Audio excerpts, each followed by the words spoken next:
शेतकरी कर्जमाफीची यादी आता पहिली यादी जाहीर झाली आणि या पहिल्या यादीमध्ये 68 गावांमधील शेतकऱ्यांचा समावेश आहे।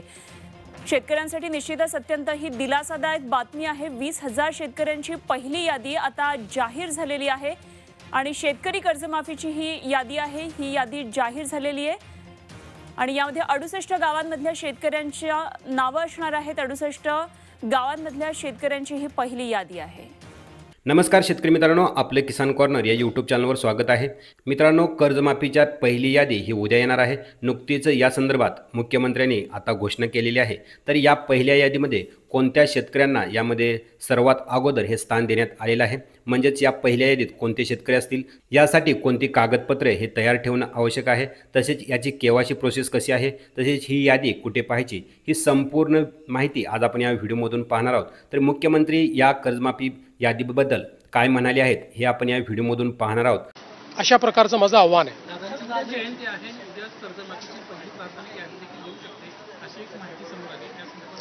प्रयत्न आहे की उद्या पहिली यादी जी आहे ती जाहीर व्हावी। आमचे सहकार मंत्री बाबासाहेब पाटील यांनी या संदर्भात प्रयत्न केलेला आहे आणि शक्यतोवर उद्या दादांच्या जयंतीचं औचित्य साधून ही यादी यावी हा प्रयत्न आम्ही करू। याच्या संदर्भात बरीच चर्चा या ठिकाणी झाली। पहिल्यांदा तर अध्यक्ष महोदय, आपल्याला याची कल्पना आहे की कर्जमाफी हा एक परिस्थितीची आवश्यकता म्हणून आपण करतो। कुठल्याही कर्जमाफीने शेतकरी कधी श्रीमंत झाला नाही, तो होऊ शकत नाही, पण त्यावेळी शेतकऱ्याला क्रेडिटवर्दी बनवायचं जेणेकरून त्याला सावकाराकडे जावं लागणार नाही, हे एक महत्त्वाचं उद्दिष्ट आपल्या कर्जमाफीचं असतं। आणि मी पुन्हा एकदा सांगतो की आम्ही विधानसभेच्या निवडणुकीच्या वेळी हा शब्द दिला होता, आम्ही कर्जमाफी करू। खरं म्हणजे आम्ही 2029 पर्यंत थांबू शकलो असतो, कारण सगळ्या निवडणुका जिंकलो आहेत आम्ही, कुठल्या निवडणुका बाकी नाही आहेत, पण आम्ही तसं केलं नाही। आम्ही ठरवलं की शेतकरी अडचणीत असेल तर त्याला कर्जमाफी दिली पाहिजे आणि कर्जमाफीचा निर्णय आपल्या सरकारने केला। आता याच्यामध्ये आपण काय काय केलं तर कर्जमाफी असेल, एकवेळ समझोता असेल, प्रोत्साहनपर लाभ असेल। खरं म्हणजे एक गोष्ट मला अजून लक्षात आणून दिली पाहिजे की या कर्जमाफीच्या व्यतिरिक्त दरवर्षी हे सरकार आहे महायुतीचं 25,000 कोटी रुपये वीज माफीची देतं शेतकऱ्यांना। 25,000 कोटी रुपये दरवर्षी हे पैसे भरावे लागतात, हे माफ नाही होत, हे भरावे लागतात दरवर्षी। पहिल्या वर्षी 20,000 कोटी, 22,000 कोटी, 25,000 कोटी हे पैसे आपण भरतो। आणि एकूण जर आपण कृषी विभागाचा आजचा आउटले बघितला, सगळं मिळून वेगवेगळ्या योजना आणि देणाऱ्या सबसिडी, तर तो 95,000 कोटी रुपयाचा आहे। 95,000 कोटी रुपये। आणि हा कर्जमाफीचा निर्णय आपण घेतला। आपण राष्ट्रीयकृत बँका, व्यापारी बँका, खाजगी बँका, जिल्हा मध्यवर्ती सहकारी बँक सगळ्यांची बैठक घेतली आणि या ठिकाणी त्याच्या आधारावर सगळा डेटा घेतला आणि त्यानंतर मिळालेल्या माहितीच्या आधारावर पुण्यश्लोक अहिल्यादेवी होळकर शेतकरी कर्जमुक्ती योजना आपण तयार केली। आता असं देखील म्हणण्यात आलं की 12-13 हजार कोटीचाच लाभ मिळेल आणि 36 लाख शेतकऱ्यांवर अन्याय होईल। हे विधान पूर्णपणे चुकीचं आहे, हे योग्य नाही आहे। खरं तर 56 लाख शेतकऱ्यांना 36,585 कोटीचा लाभ देणारी ऐतिहासिक अशा प्रकारची योजना आहे। आता मी आपल्या लक्षात आणून देतो, आपल्या काळामध्ये महात्मा ज्योतिराव फुले शेतकरी कर्जमुक्ती योजना तयार झाली होती। यामध्ये केवळ अल्पमुदत पीक कर्ज आणि पुनर्गठित कर्जासाठी 2 लाख रुपयापर्यंत ही योजना तयार केली होती।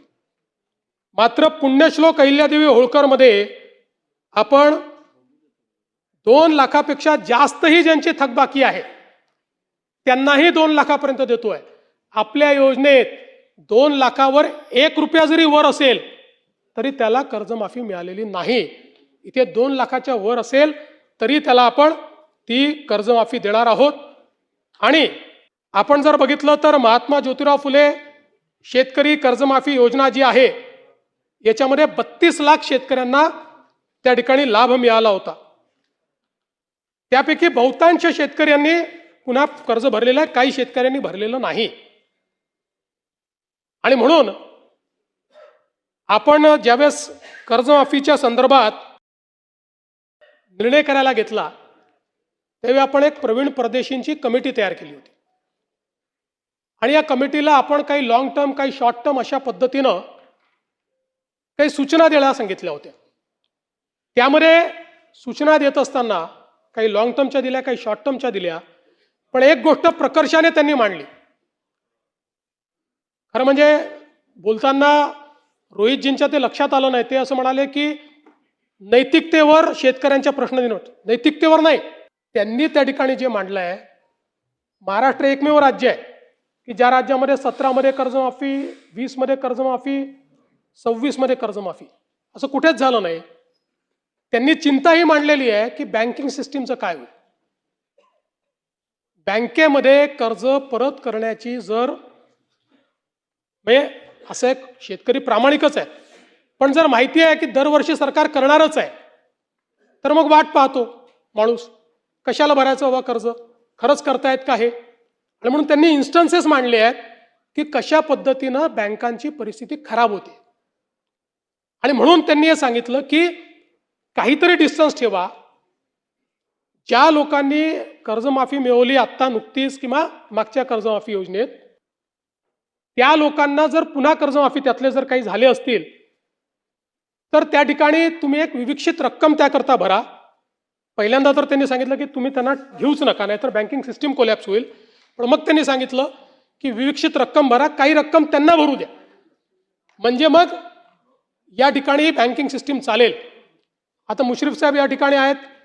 मुश्रीफ साहेब आमच्या मंत्रिमंडळाच्या बैठकीत रोज सांगायचे की लवकर तारीख घोषित करा, कोणी कर्जच भरत नाही. आमच्या कोल्हापूर बँकेमध्ये रेग्युलर कर्ज भरणारे लोक होते, पण कोणी कर्जच भरत नाहीये. तारीख घोषित झाली, बरोबर भरले सगळ्यांनी, नंतरच्या लोकांनी कर्ज, आणि पुन्हा त्या बँकेची परिस्थिती. आज तुम्ही बघा नागपूरची आमची बँक 90% नागपूरची बँक मागच्या घोटाळ्यात बुडली. आज शेतकऱ्यांच्या तुलनेत सगळ्यात कमी जर कर्ज कुठे मिळत असेल तर ते नागपुरात मिळतं, कारण बँक नाही आहे. जिथे जिथे बँका बुडल्या त्या त्या ठिकाणी ही परिस्थिती तयार झाली. आणि म्हणून आपल्याला शेतकऱ्याला तर कर्जमाफी द्यायचीच आहे, पण सोबत बँकिंग सिस्टीम करता काही शिस्त लावणं हे देखील गरजेचं